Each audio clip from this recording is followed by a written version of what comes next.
February 1945, Luzon, Philippines. The comfort women were shocked when American soldiers finally liberated them. The door swung open to U.S. Army boots. I braced for the punishment I knew. But the rifles were lowered. A young private offered his canteen. We had been told they were savages, here to finish the job. They were following rules we did not understand. If your captors treated you like an object, what do you call it when your enemy insists you are a person? Please share your city and local time in the comments. We want to see how far these testimonies travel. If stories of human dignity matter, subscribe to keep them heard. February 1945, Luzon, Philippines. The comfort women were shocked when American soldiers finally liberated them. The door of the wooden barracks swung inward, not with the familiar, heavy thud of a Japanese guard's boot, but with a splintering crack that let the humid afternoon light pour in. Inside, dozens of women, Korean, Filipina, Chinese, flashed from shadow into silhouette. One of them, a quiet Korean girl named Sujin, braced for the punishment she knew was coming. Any unexpected noise meant a beating. Any break in the routine meant pain. The figures in the doorway were tall, their helmets a different shape, their uniforms a dusty olive green. They were Americans. The banner over the door, painted in neat Japanese characters, still read, Comfort Station, a sterile name for a place of relentless despair. Jin watched as U.S. Army boots stepped across the threshold, not marching in unison but moving with a cautious uncertainty. Everything she had been told for 3 years screamed that this was the end. The Japanese guards had been very clear. The Americans were monsters, devils who would defile and kill any woman they found here, especially those who were now dishonored.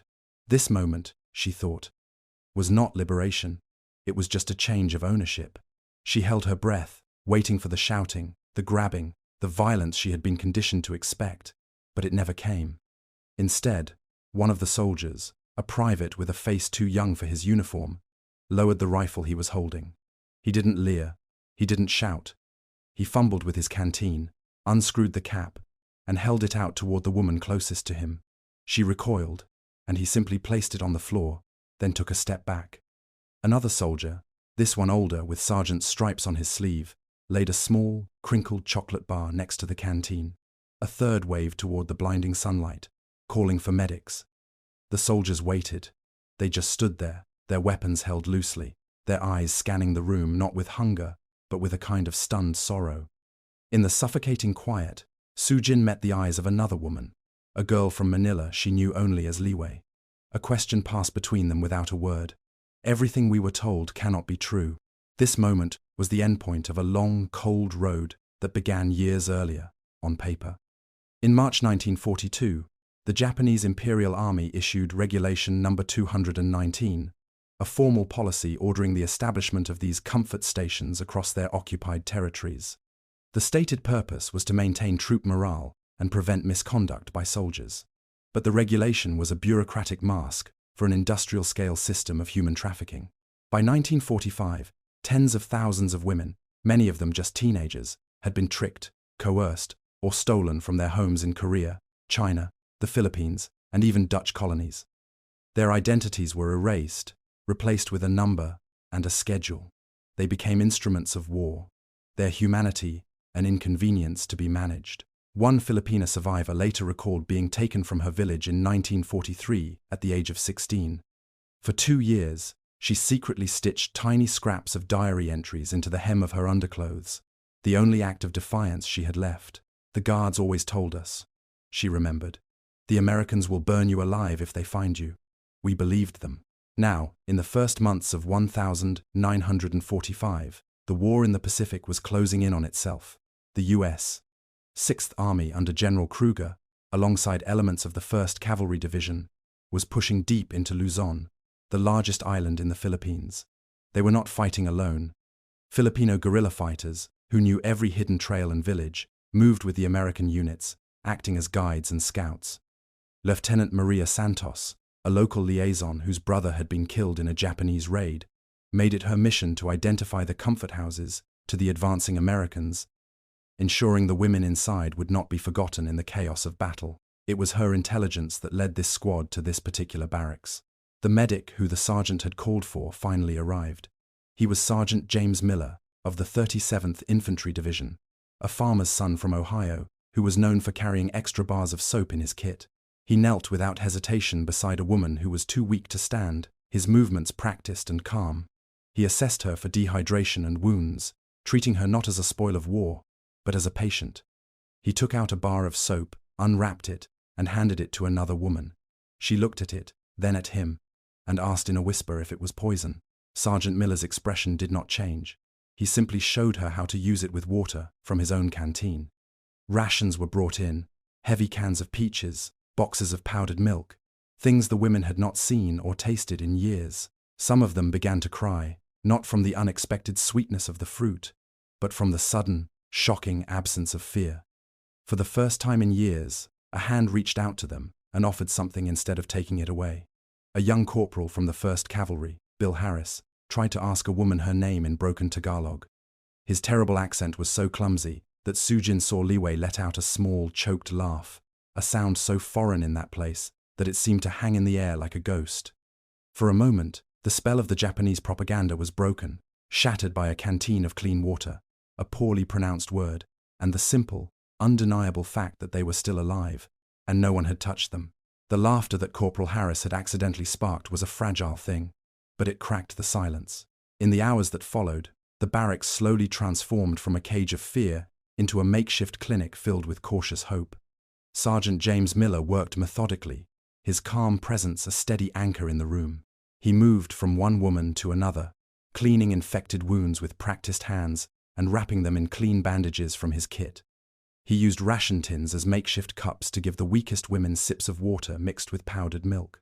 For Sujin, who watched him from a corner, his actions were a revelation. He was not a savior descending from the heavens. He was a man doing a job, and his job was to heal. The Japanese guards had treated their bodies as objects for use.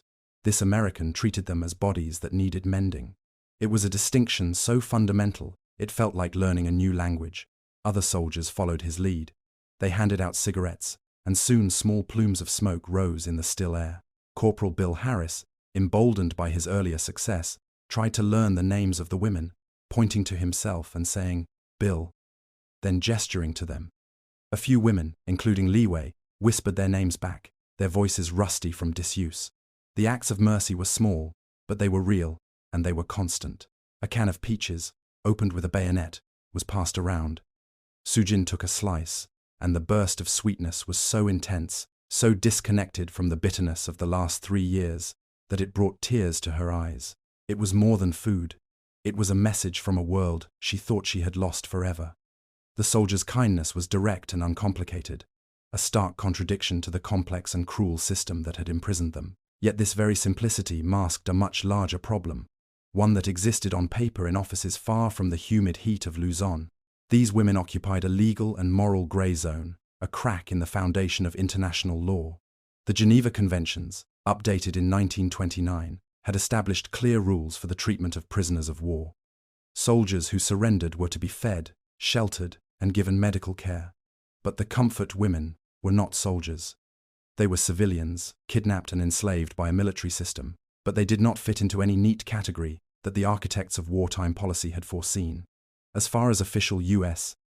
Army policy was concerned, they were to be treated as civilian internees, a sterile, bureaucratic term that acknowledged their presence without defining the crime committed against them. This policy dictated immediate rescue and aid, which is exactly what Sergeant Miller and his men were providing, but it also advised against taking long-term custody. The American military was an invading army, not a permanent social services agency. Their mission was to defeat the enemy, not to rebuild the lives of every person caught in the crossfire. This meant that the mercy the women were experiencing, as real as it was, had an invisible expiration date. The kindness of individual soldiers was a temporary shield, not a permanent solution. None of this was apparent to Sujin or the other women in the barracks. For them, the world had shrunk to the space of this single room, and in this room, they were finally safe. As afternoon bled into evening, the soldiers set up a perimeter guard outside, ensuring no one could get in or out. For the first time in years, the women could sleep without the dread of a door banging open in the middle of the night. A Dutch survivor later wrote about that first night of liberation. She recalled being terrified when an American soldier approached her, only for him to gently place a folded army blanket over her shoulders because he had noticed her shivering. "The Japanese told us the Americans would see us as garbage," she wrote. "Instead, this boy, who could not have been more than 20, saw that I was cold."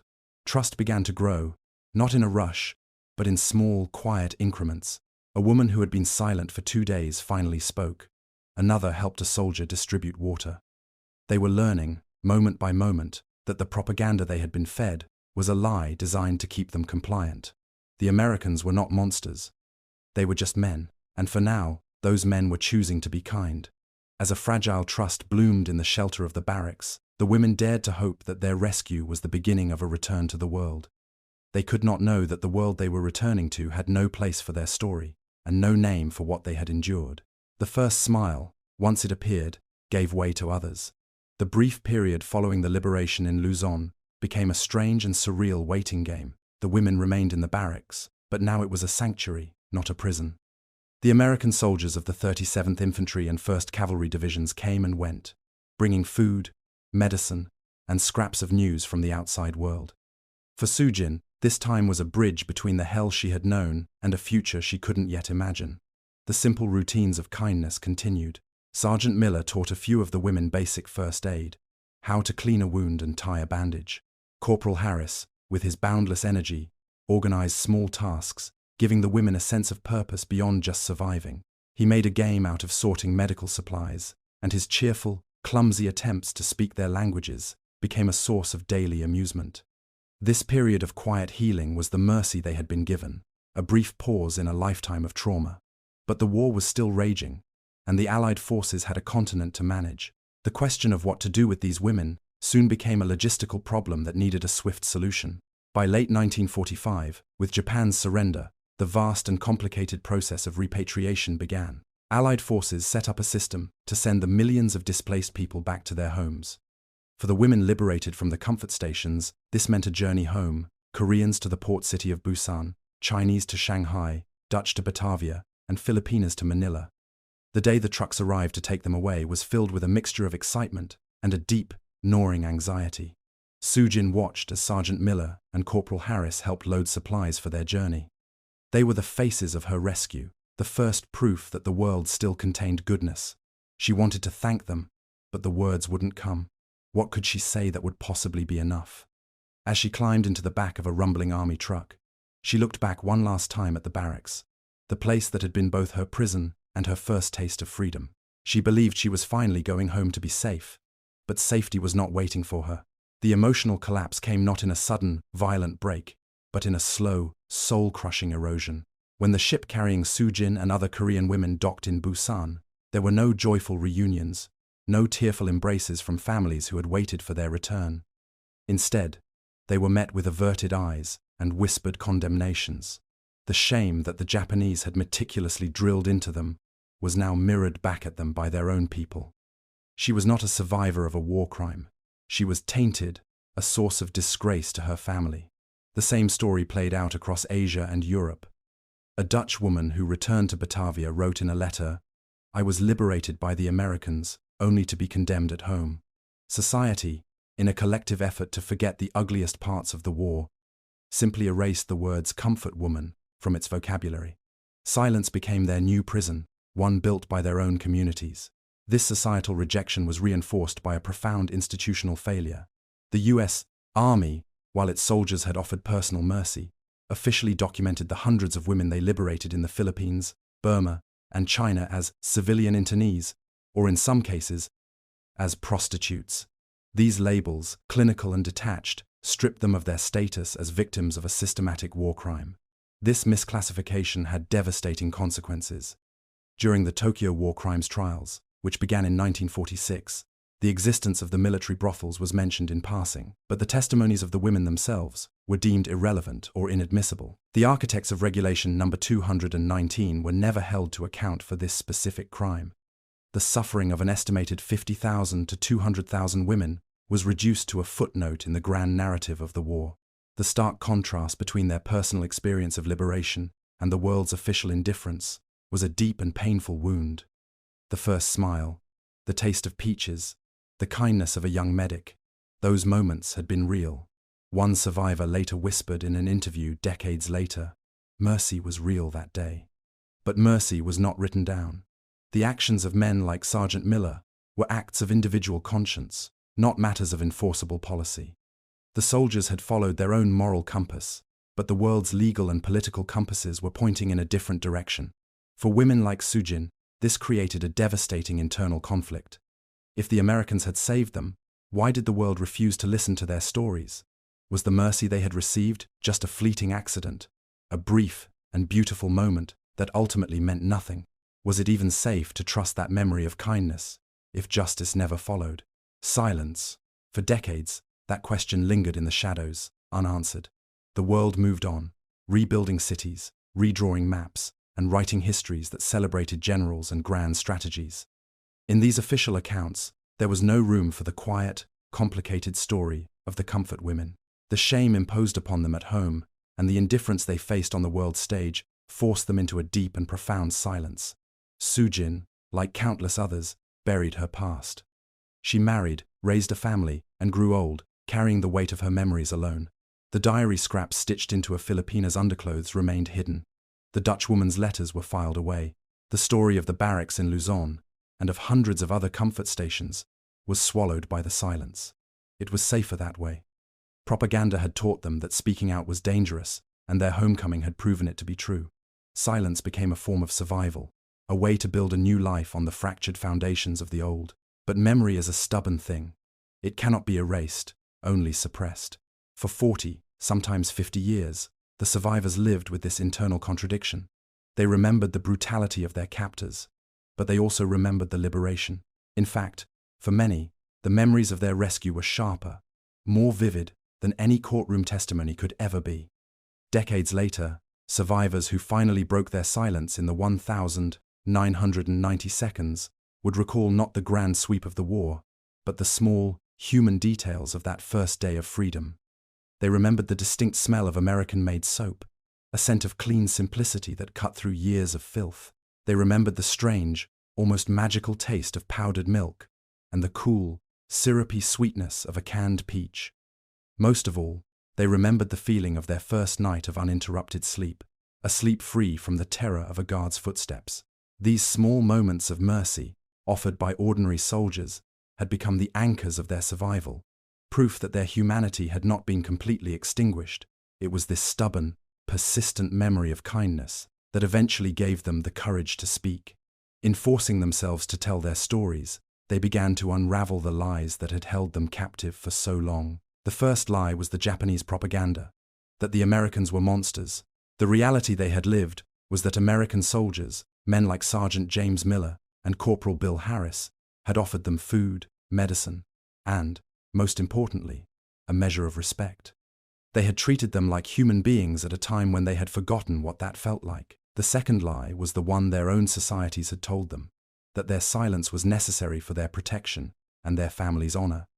The reality, they came to understand, was that silence had only prolonged their pain and enabled the world to forget. Silence was not protection, it was erasure. In speaking out, they redefined honor. It was not found in hiding the past, but in bearing witness to it. The story of the comfort women is a story of two profound shocks. The first was the shock of unexpected mercy, the moment when enemy soldiers, who they were told would destroy them, chose instead to protect their dignity. The second was the shock of the world's silence, its failure to acknowledge their suffering or pursue justice on their behalf. But in the end, it was the memory of the first shock that gave them the strength to overcome the second. A Korean woman, giving her testimony in the late 1,990 seconds, was asked to describe the day she was liberated. She didn't speak of battle plans or military victories. She spoke of one simple, concrete act. "The American soldier handed me a can of peaches," she said, her voice clear and steady after a lifetime of silence. "I had not been touched with kindness for 3 years. That was the day I knew the war was over for me." Mercy had arrived in US Army boots, armed with soap and peaches. It was a mercy that was not commanded by policy or enshrined in law, but that emerged from the simple, human choice of soldiers on the ground. They chose not to touch the women in the way their captors had, but to reach out to them.